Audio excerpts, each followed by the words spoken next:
नमस्कार, जय हिंद, जय छत्तीसगढ़। मैं हूं नजरुल खान, प्रदेश अध्यक्ष छात्र पालक संघ छत्तीसगढ़। आप लोगों के सामने एक बार फिर मैं आया हूं मैं, और फिर से वही बात दोहराता हूं मैं कि मेरी भी इस वीडियो को ज़्यादा से ज़्यादा शेयर करें ताकि मैं अपनी बात आपके माध्यम से ज़्यादा लोगों तक पहुंचा सकूं। आपको मैं बता दूं कि आखिरकार राज्य सरकार को मजबूर होना पड़ा, और ये सरकार जो मजबूर हुई है उसके लिए मैं जिनको बधाई देना चाहता हूं वो पालक संघ के वो पालक हैं जिन्होंने शिक्षा माफियाओं के खिलाफ साल भर लड़ाई लड़ी और साल भर उनकी मनमानी को रोकने के लिए एड़ी चोटी लगाई हर तरीके से। और इन लोगों को मैं सैल्यूट करता हूं। ये वही लोग हैं जो बिल्कुल देश से प्यार करते हैं, अपने बच्चों से प्यार करते हैं, अपने परिवार से प्यार करते हैं, और कहीं ना कहीं शिक्षा का व्यापारीकरण, बाजारीकरण को बंद करवाना चाहते हैं। लेकिन आपको मैं बता दूं, इस कोरोना काल में हमको सरकार की, छत्तीसगढ़ सरकार की असलियत पता चल गई। आपको मैं बताऊं, छत्तीसगढ़ में कांग्रेसियों के द्वारा कई सारे धरने प्रदर्शन किए गए, सत्तारूढ़ पार्टी के लोगों के द्वारा, लेकिन पालकों के हित में एक भी प्रदर्शन नहीं किया गया। अरे कम से कम उन पालकों के हित में कर लेते जो तुम्हारी पार्टी से जुड़े हुए हैं, कम से कम उन छात्रों के हित में कर लेते जो तुम्हारी पार्टी के लिए झंडा उठाते हैं, बैनर लगाते हैं, जिंदाबाद के नारे लगाते हैं। तुमने उनके लिए भी कुछ नहीं किया।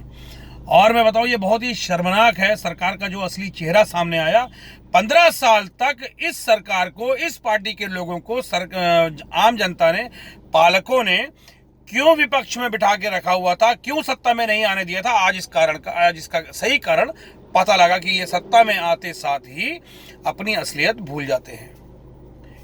इनके पास में गाय का गोबर खरीदने का पैसा है, ठीक है, ये गोबर खरीदने का पैसा है इनके पास में।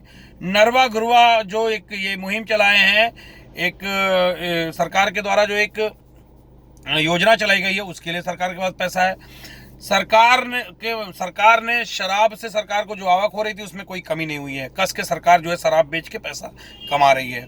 उसके अलावा पेट्रोल डीजल के जो दाम बढ़े हैं तो उसमें बड़े एक सरकार जो है, मतलब एक पार्टी जो है दूसरे पार्टी का विरोध बहुत करती है। लेकिन क्या छत्तीसगढ़ की सरकार ने 5 रुपए 10 रुपए डीजल या पेट्रोल के दाम कम कर दिए? जब तुम कम नहीं किए हैं तो तुमको विरोध करने का कोई अधिकार नहीं है। तुम कम किए होते कि चलो हम कम कर रहे हैं, और उसके बाद केंद्र से भी मांग करते हैं कि वो भी कम करे, तो समझ में आता कि चलिए आप जनता हित ऐसी हैं। बात सिर्फ एजुकेशन की करते हैं, ये सब बहुत सारी चीज़ें हैं, दुनिया भर की समस्याएं हैं। मैं राजनीतिक सब्जेक्ट में बिल्कुल भी बात नहीं करना चाहता हूं। ये अभी जो हमारी सबसे महत्वपूर्ण हमारे लिए जो विषय है वो शिक्षा है, जिसमें सरकार ने अपनी असलियत दिखा दी। स्कूलों को आप ये सोचिए, पूरे कोरोना काल में, पूरे सेशन में, पूरा सेशन खत्म हो गया, 11 महीने का स्कूल खत्म हो गया, ऑनलाइन मतलब क्या बोलते हैं, पढ़ाई कहीं नहीं हुई, स्कूल कहीं नहीं खोला गया।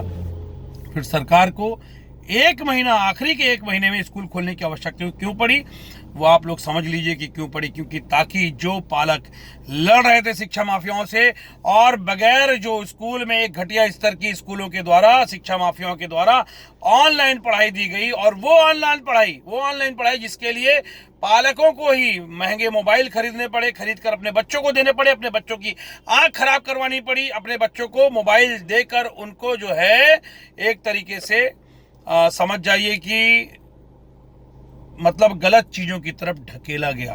क्योंकि कोई माँ बाप हर समय अपने बच्चों के पास में उनकी देखरेख करने के लिए, उस पर नजर रखने के लिए उनके साथ नहीं रह सकता था, और जिसका परिणाम ये हुआ कि कई जगह आपने न्यूज में पढ़ा होगा कि मोबाइल में गेम खेलते खेलते मोबाइल में कई बच्चों की गलतियों के कारण कई ट्रांजैक्शन हो गए, उनके माँ बाप के अकाउंट के पैसे इधर से उधर हो गए।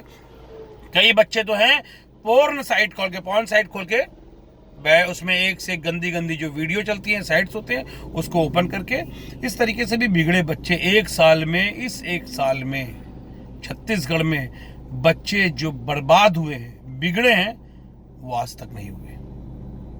तो ये भी सरकार की एक बहुत बड़ी उपलब्धि रही है। और इस सरकार की सबसे बड़ी उपलब्धि ये थी कि जब कोरोना काल में ऑनलाइन क्लासेस चली, हम पालक संघ के द्वारा सड़क में प्रदर्शन किया गया, जगह जगह रायपुर, बिलासपुर, राजनांदगांव, दुर्ग, भिलाई, हर जगह सड़क जाम किया गया, प्रदर्शन किया गया। सरकार को जगाने का प्रयास किया गया कि भैया जाग जाओ और ये शिक्षा माफियाओं की जो अवैध फीस वसूली चल रही है उस पर लगाम लगा दो। लेकिन सरकार के द्वारा कोई लगाम नहीं लगाया गया, क्योंकि सरकार और शिक्षा माफियाओं की एक बहुत बड़ी साठगांठ मिली भगत हुई है। शायद बहुत बड़ा इन लोगों का कोई बहुत बड़ा डील हुआ है, जिसके तहत शिक्षा माफियाओं को सत्र के लास्ट में स्कूल खोलने की अनुमति दे दी गई, वो भी उस समय जब कोरोना का संक्रमण बहुत तेजी से छत्तीसगढ़ में फैल रहा था। उसके बाद सरकार ने यह भी नहीं सोचा कि जिन बच्चों को घटिया स्तर की ऑनलाइन पढ़ाई करवाई गई है, क्या वो बच्चे ऑफलाइन एग्जाम दे पाएंगे या देने के काबिल हैं, देने लायक है। क्या वो बच्चे जो हैं वो फेल नहीं होंगे, क्या उनको उस तरह की एजुकेशन मिली है जिस तरीके की एजुकेशन ऑफलाइन परीक्षा के लिए दी जाती है, नहीं दी गई। तो निश्चित तौर पे उस वक्त भी सैकड़ों, हजारों, लाखों बच्चे फेल हो सकते थे। उनका पढ़ाई का स्तर, मतलब वो अपने आप में बहुत हीन भावना से ग्रस्त हो जाते कि हमको जो लड़के जो टॉप करते रहे हैं उनका परसेंटेज जब एकदम घटिया स्तर का हो जाता तो उनको शर्म आती। और कहीं ना कहीं इसका एक जो भयानक परिणाम आता सामने, वो बच्चों की आत्महत्या के तौर पे, बच्चों के जान जाने के तौर पे सामने आता। जैसे हर समय होता आया है कि परीक्षा के बाद नॉर्मल दिनों में जो बच्चे उम्मीद से कम मार्क्स पाते हैं, अंक पाते हैं, वो सीधे तौर पे सुसाइड की तरफ भागते हैं। तो अभी तो पूरी तरीके से इसके लिए सरकार जिम्मेदार थी। आपको मैं बता दूं, सरकार ने कोरोना काल में हमारे लिए क्या किया। सरकार ने कोरोना काल में हमारे प्रतिष्ठानों को, फिर से मैं याद दिला दूं आपको, हमारे प्रतिष्ठानों को बंद करवा के हमको अपंग कर दिया, हमारे पूरे सेविंग को खर्च करवा दिया। उसके बाद स्कूल संचालकों ने सरकार के संरक्षण में हमको मोबाइल खरीदने के लिए, ऑनलाइन पढ़ाई के लिए मोबाइल खरीदने के लिए बाध्य किया, हमको हर महीने रिचार्ज करने के लिए बाध्य किया। उसमें भी सरकार का कोई दखल नहीं। सरकार जो चावल बांट रही है, दुनिया भर की चीजें बांटती है, क्या सरकार की जिम्मेदारी नहीं थी कि कोरोना काल जैसे शुरू हुआ और बच्चों को ऑफलाइन पढ़ाई बंद हो गई तो सरकार क्या बच्चों को मोबाइल नहीं बांट सकती थी जब जरूरत थी? क्या कॉलेज के छात्रों को मोबाइल और लैपटॉप नहीं बांटा जाना चाहिए था जब जरूरत थी?